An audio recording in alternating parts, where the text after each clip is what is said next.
नमस्कार दोस्तों। स्वागत है आपका मेरे YouTube channel Game of Trades GOT Redefine में।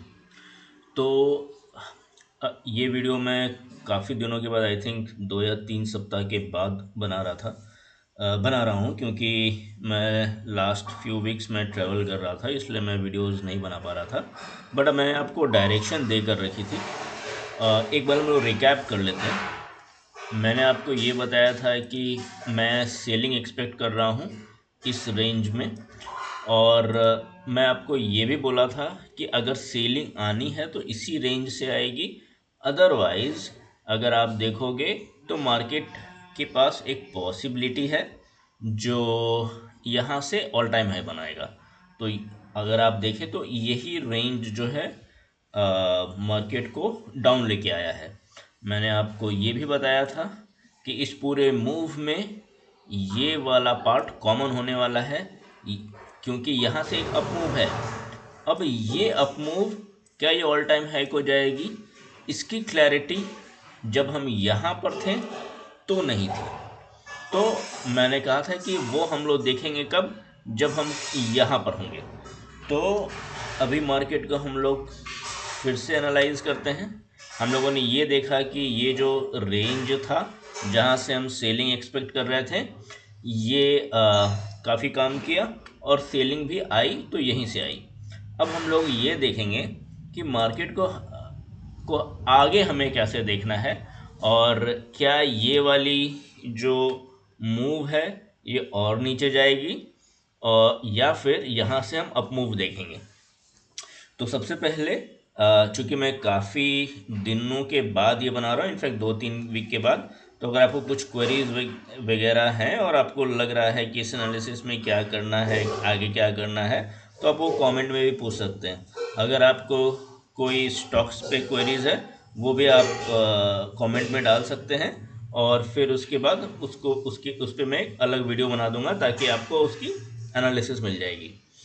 अभी के लिए क्या इम्पोर्टेंट है, क्योंकि टाइम कैलकुलेशन यहाँ पे बहुत ही क्रिटिकल रोल प्ले करता है जब भी हम लोग स्टॉक मार्केट को देखते हैं। मैंने अपने व्हाट्सएप ग्रुप पे आपको इन्फॉर्म आई थिंक 1 वीक या कुछ दिन पहले कर दिया है, लास्ट वीक ही किया था, कि मार्केट अभी क्या करने वाला है। पहले उसका हम लोग रिकैप देख लेते हैं। जो मैंने आपको एनालिसिस ऑलरेडी दे दी है व्हाट्सएप ग्रुप पे, लेकिन मैंने यूट्यूब वीडियो नहीं बनाया उसका। तो सबसे पहले यहाँ पर मैंने आपको बताया कि यहाँ पे हम लोगों को बॉटम देखना है, और ये जो बॉटम है हम लोग अभी के लिए लॉन्ग टर्म बॉटम नहीं है, ये एक इंटरमीडिएट बॉटम है। ये इंटरमीडिएट बॉटम को हमें कैसे प्ले आउट करना है इस वीडियो में हम ये डिस्कस करेंगे। और ये इंटरमीडिएट बॉटम क्या ऑल टाइम हाई जाएगी या एक इंटरमीडिएट टॉप बनाएगी, और या फिर ये क्या करेगी, उस चीज़ की हम लोग एनालिसिस आज इस वीडियो में करते हैं। तो सबसे पहले, क्या यहाँ पर हमें शॉर्ट करना चाहिए या लॉन्ग करना चाहिए। एक इम्पॉर्टेंट यहाँ पर अगर आप देखेंगे तो कैलकुलेशन देखिए, करने के बहुत सारे तरीके होते हैं। कुछ लोग हैं प्राइस एनालिसिस को ज़्यादा वैल्यू देते हैं, कुछ लोग टाइम एनालिसिस को, और कुछ लोग चार्ट के पैटर्न्स को। तो सबका अलग अलग तरीका है। तो जो मैं फॉलो करता हूँ इसमें मैं टाइम को ज़्यादा इम्पोर्टेंस देता हूँ।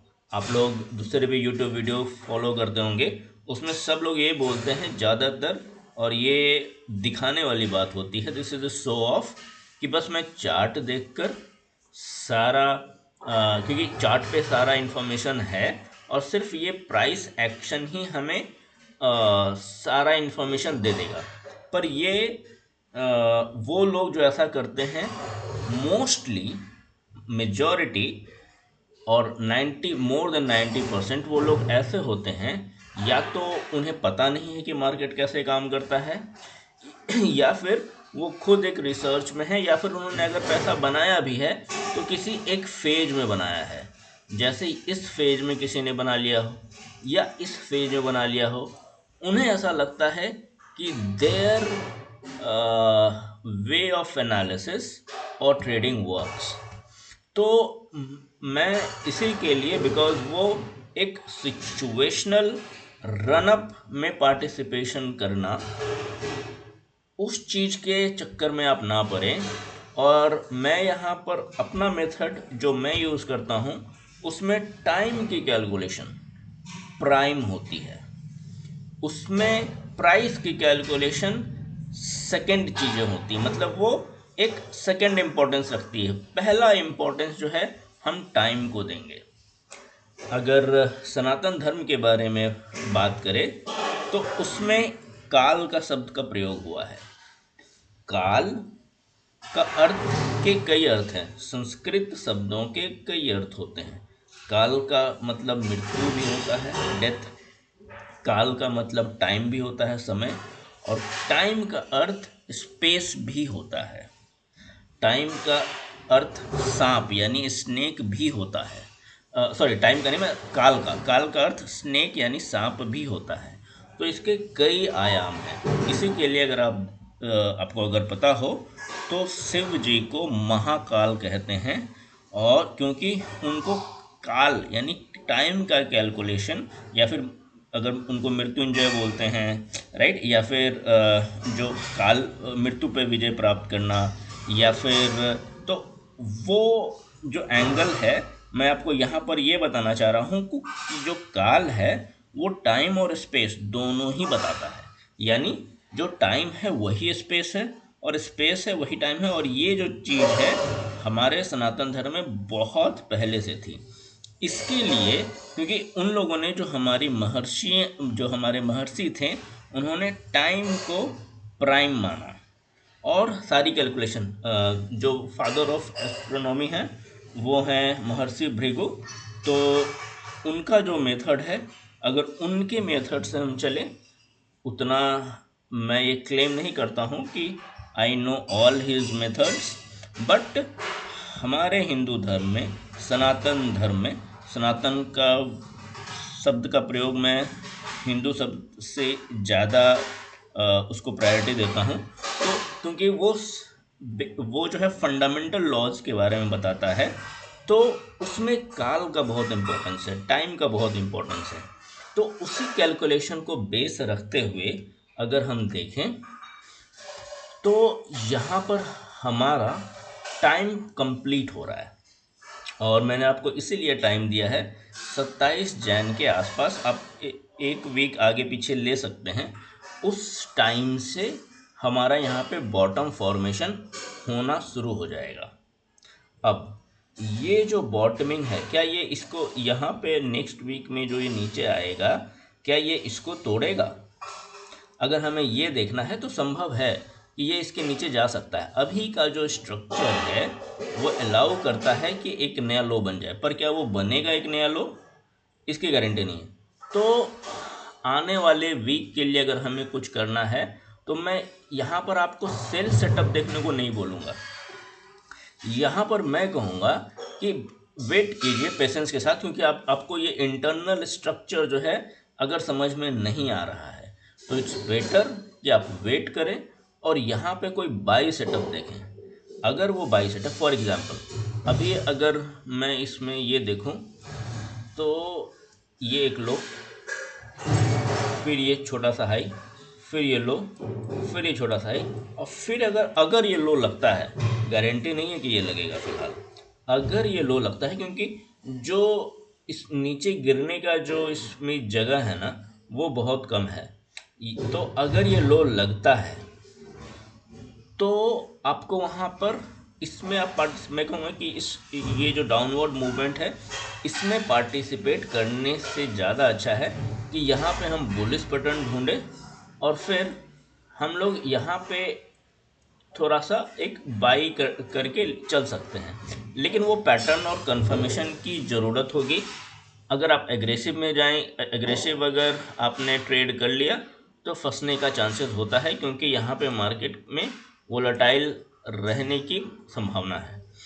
अब यहाँ से एक बार अगर मार्केट ने एक ऊपर अगर इसके क्लोज हो गया, ये करीब 23,300 के आसपास अगर इसके ऊपर क्लोज होता है मार्केट, और सस्टेन करता है तो आप यहाँ से एक अच्छा खासा हाई देख सकते हैं, जो मार्केट को कहाँ तक ले जा सकता है। आप ऐसा समझो ये इस रेंज में, अब बढ़िया, हाँ, ये वाली जो रेंज होगी ना, यहाँ पे हम लोग डिसाइड करेंगे कि ये ऊपर जाना है, इसको नीचे जाना है। ज़्यादा चांसेस यही है, जो मेरी कैलकुलेशन कहती है कि यहाँ से मार्केट एक लो बनाएगा। इसका टाइम कैलकुलेशन भी मैंने दिया है। मैंने बोला है कि बॉटम का 27 जनवरी जो है एक बॉटम बनेगा, जिसमें प्लस माइनस कुछ दिन हम लोग देखेंगे। देखते हैं 27 जनवरी यानी 27 जैन कितना सटीक बैठता है, ये टाइम ही बताएगा। और फिर उसके बाद एक तेज़ी आएगी, और मैं आपको, मेरी कैलकुलेशन कहती है कि ये जो तेज़ी है ये काफ़ी तेज़ भी आएगी, मतलब इसमें स्पीड होगा, मोमेंटम होगा, तो यहाँ पर एक अच्छा ट्रेड बन सकता है। फिर उसके बाद ये एक तेज़ी आने के बाद मैंने आपको टाइम भी दिया है कि मैं डाउन मूव कब कंप्लीट कर रहा हूँ, यहाँ पे कब एक्सपेक्ट कर रहा हूँ। और ये डाउन मूव जो आई थिंक मैंने आपको दिया था 18 टू 36 डेज तक रहेगा, ये अप मूव, सॉरी, ये अप मूव जो है 18 टू 36 डेज में ये पूरा मूव है उसको कैप्चर करेगा। और उसके बाद एक डाउन मूव आएगी जो इस लो से, मैं यहाँ पे मार्क कर दूं, जो इस लो से नीचे एक लो बनाएगी, और ये लो हमारा फाइनल लो बनेगा। फिर उसके बाद मार्केट ऑल टाइम हाई पे जाएगा। ये जो ऑल टाइम हाई पे इसका जाना है, उसके बाद मैं इसके बाद भी बता सकता हूँ, क्योंकि मेरी कैलकुलेशन ये कहती है कि ये यहाँ के बाद जो फॉल आएगा वो अच्छा आएगा। तो जो लोग यहाँ पे एक्सपेक्ट कर रहे थे उस फॉल की, मैं इसके बारे में ज़्यादा बात नहीं करूँगा। और मैं क्योंकि पहले ये सारी चीज़ें एक बार अगर सत्य हो जाए तो फिर आगे की बात कहने का मतलब बनता है। इसके लिए मैं अभी इतना आगे बात नहीं करूँगा, क्योंकि लोग इतना आगे सोच नहीं पाते हैं। हमें मोस्टली इंटरेस्ट होता है कि इमीडिएट जो भी सिचुएशन बन रहा है, इसीलिए मैं वीकली एनालिसिस की वीडियो बनाता हूँ, क्योंकि इमीडिएट जैसा हो रहा है अगर आपने वो देख लिया, आप उस पर काम कर पाएँ, तो फिर आगे की आप मोस्टली ट्राई कर सकते हैं देखने का। तो अभी के लिए निफ्टी में हम लोग पेशेंस के साथ वो लो बन जाने का वेट करेंगे, और फिर एक अच्छे मूव की जो अप मूव की जो तैयारी है हम लोग उसमें लग जाएंगे। उसमें जिसको भी पार्टिसिपेट करना है आप कर सकते हैं। और चूंकि एक इम्पॉर्टेंट इवेंट भी आ रहा है, ये आ रहा है बजट का, आप इसको बजट रैली का नाम दें, आप उसके हिसाब से स्टॉक भी सिलेक्शन कर सकते हैं। अगर आपको, आपने जो स्टॉक को सिलेक्ट किया है, अगर आप उस पर मेरी एनालिसिस चाहते हैं तो आप चैनल पे इस वीडियो पे आप कमेंट कर सकते हैं, मैं उस पर एक वीडियो बना दूंगा ताकि आपको मेरी एनालिसिस पता चल सके। एनीवे आपको ट्रेड लेना है, बाई करना है या सेल करना है, ये आपका ही डिसीजन होगा। और कोई भी डिसीजंस करने से पहले मैं एक डिस्क्लेमर दे दूं कि कोई भी ट्रेड या इन्वेस्टमेंट डिसीजन लेने से पहले आप अपने फिनेंशियल एडवाइज़र से ज़रूर पूछ लें, या आप खुद उसको खुद एनालाइज करें, क्योंकि जो मैं ये वीडियो बना रहा हूँ वो सिर्फ और सिर्फ स्टडी पर्पस के लिए है। मैं अपनी स्टडी आपको बता रहा हूँ, और इसके बेसिस पे अगर कोई आप ट्रेड लेते हैं तो उसका जो भी परिणाम होगा वो उसके लिए मैं लायबल लीगली नहीं होगा। तो अभी के लिए मैं मार्केट में एक इमीडिएट बॉटम, कुछ दिनों की रैली, उसके बाद इमीडिएट टॉप, और फिर उसके बाद बॉटम जो मैं अगस्त में देख रहा हूँ। मैं इसका भी डेट आपको बता सकता हूँ, बट पहले ये सारी चीज़ें एक बार हो जाए, फिर हम लोग वो सारी प्रेसीजन पे बातें करेंगे कि इसको हमें कैसे देखना है। और एक बार ये सारी चीज़ें पैन आउट हो जाएं, उसके बाद हम लोग आगे का भी मैप ड्रॉ कर सकते हैं। तो अगर आप मेरे एनालिसिस अगर आप देख रहे हो, सुन रहे हो, तो आपको ये पता चल रहा होगा कि हम लोग चीज़ों को एक्यूरेटली प्लान आउट कर सकते हैं। एक प्रोफेशनल ट्रेडर कैसे देखता है मार्केट को? वो अपनी चार्टिंग करता है, वो अपने एरियाज बनाता है कि कहाँ पे मुझे ट्रेड लेना है, कहाँ पर मुझे एंट्री करनी है, और मैं ये वाले एरिया को छोड़ने को तैयार हूँ। ये जो छोटा सा अगर आप देख रहे हो एरिया, ये जो मैंने राउंड किया है, आ, अगर मैं ये बताऊं तो ये जो एरिया जो है मैं इसको छोड़ने को तैयार हूँ। इनफैक्ट मैं ट्रेड ले सकता हूँ, but it's it's okay that I let it go. यहाँ पर एक अच्छी रैली, आपको हर मूव कैप्चर करने की ज़रूरत नहीं है। ये एक अच्छी मूव जो मिल रही है, हम इसमें पार्टिसिपेट कर सकते हैं। प्रॉब्लम तब हो जाती है जब लोगों को 24 घंटे, यानी कि जब भी मार्केट ओपन होता है, उनको कुछ ना कुछ करना होता है। कुछ ना करना, पेशेंस से वेट करना एक अच्छी मूव का, ये एक अच्छे ट्रेडर की निशानी है। पैसा ऐसे ही बनता है। हर एक छोटे छोटे मूव पे ये स्टार्टिंग में लोग करते हैं, बट देन आप जैसे मैच्योर होते हैं, आप अपना ट्रेड चुनते हैं। इसी के लिए बोलते हैं, पहले हमारे महर्षि लोग कहते थे कि एक अच्छे राजा को अपनी लड़ाई चुननी चाहिए। वो अपनी लड़ाई को चुनता है, वो हर लड़ाई में लड़ने नहीं चला जाता है। वो एक सही अवसर का वेट करता है, और जैसे वो अवसर आता है तब वो सही टाइम पे पूरी प्रिपरेशन के साथ तब मैदान में जाता है। तो यहाँ पर ये इम्पोर्टेंट है कि आप प्रिपरेशन करें, आप वेट करें। जब यहाँ पे बुलिश पैटर्न बने तब आप यहाँ पे एंट्री ले सकते हैं। मैं अगर आपको फिर भी इतना बताने के बाद भी कुछ क्वेरीज हो, लेवल्स भी आप देख सकते हैं। ये रेंज छोटा है, मैं इतना नहीं, अगर ये नीचे आया भी तो वेट करने का, क्योंकि यहाँ पर बहुत ज़्यादा गिरने का अभी दिख नहीं रहा है। उसी तरीके से एक बार बैंक निफ्टी भी देख ही लेते हैं। बैंक निफ्टी थोड़ा सा है वैसा ही, बट यहाँ पर भी बॉटमिंग आउट होने की संभावना है। बट निफ्टी से अगर मैं कंपेयर करूँ तो ये वाला जो रेंज है जहाँ पे ये गिर सकता है, ये थोड़ा सा बड़ा है बैंक निफ्टी में। तो अगर कोई सेल सेटअप देख रहा है, अगर किसी को लगता है कि नहीं मार्केट नीचे ही जाएगा, अगर कोई सेल करना चाहता है, तो मैं बोलूँगा कि निफ्टी सेल में निफ्टी को सेल नहीं करना चाहिए। पर अगर आप फिर भी सेल करना चाहते हैं तो बैंक निफ्टी में, बिकॉज यहाँ पे थोड़ा स्कोप है कि वो गिर सकता है। ये रेंज एक्यूरेट नहीं है, मैंने यूं ही मार्क कर दिया है, पर इसमें थोड़ा स्कोप दिखता है, ये गिर सकता है। तो अगर ये गिरता है, एनीवे दोनों को जाना तो एक ही साथ है। अगर ऊपर जाना है तो निफ्टी जाएगा तो बैंक निफ्टी भी जाएगा। तो ऐसा नहीं है कि दोनों दाएं और बाएं जाएंगे। अब चूंकि दोनों को एक ही डायरेक्शन में जाना है, लेकिन निफ्टी के कम अगर मान लीजिए गिरा वहाँ से, तो हो सकता है बैंक निफ्टी ज़्यादा गिरेगा, क्योंकि इसमें वो बॉटम नीचे बनने की संभावना है, क्योंकि इसमें स्कोप है। इसका पैटर्न जो बैंक निफ्टी जो पैटर्न बना रहा है और जो पैटर्न निफ्टी बना रहा है, दोनों अलग अलग है। और निफ्टी में स्कोप कम है, बैंक निफ्टी में थोड़ा सा ज़्यादा रूम है जहाँ पर वो बॉटम बनाएगा। तो इसके लिए अगर किसी को सेल अगर करना ही है, आप रुक ही नहीं पा रहे हैं, तो बैंक निफ्टी में सेल सेटअप देख सकते हैं। और अगर आपको अदरवाइज निफ्टी पे या अगर, और अब बाई सेटअप इसमें कब देखेंगे, मैं एक ओरिजेंटल लाइन ड्रॉ कर दूं। अगर करीब ये रेंज करीब 48,800 समथिंग, 36 और वटेवर, तो 48,800, अगर इसके ऊपर बैंक निफ्टी जाता है और सस्टेन करता है तो ये सुपर बुलिश हो जाएगा। For what? फॉर करीब 51,000 समथिंग या 52,000, एटलीस्ट 51,000 तो वो जाएगा। तो ये काफ़ी अच्छा जो है हम लोग देख रहे हैं, 2-2,500 का जो मूव होगा बैंक निफ्टी में, एक अच्छा ट्रेंडिंग मूव हम लोग देख सकते हैं।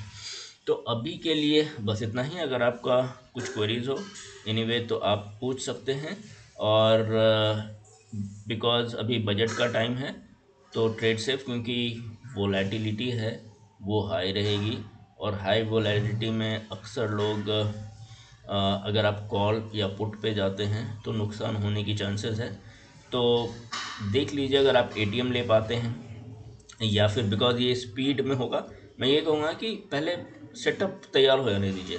पहले वो जो बॉटम फॉर्मेशन के बारे में बात मैं कर रहा हूँ, पहले वो एक बार बन जाने दीजिए, उसके बाद आप ट्रेड में जाइए। क्योंकि अगर मूव आएगी अच्छी और अगर तेज़ी में आएगी तो वो पैसा देकर ही जाएगा। तो ट्रेड सेफ, ज़्यादा हड़बड़ाहट में नहीं करें। और ये वीडियो चूँकि मैंने काफ़ी दिनों के बाद बनाया है, और जो लोग मुझे बाबा व्हाट्सएप पे या फिर कॉल करते हैं, तो आप पूछिए, आई मीन, बट मैं उतना फ्रिक्वेंट आंसर नहीं दे पाऊँगा।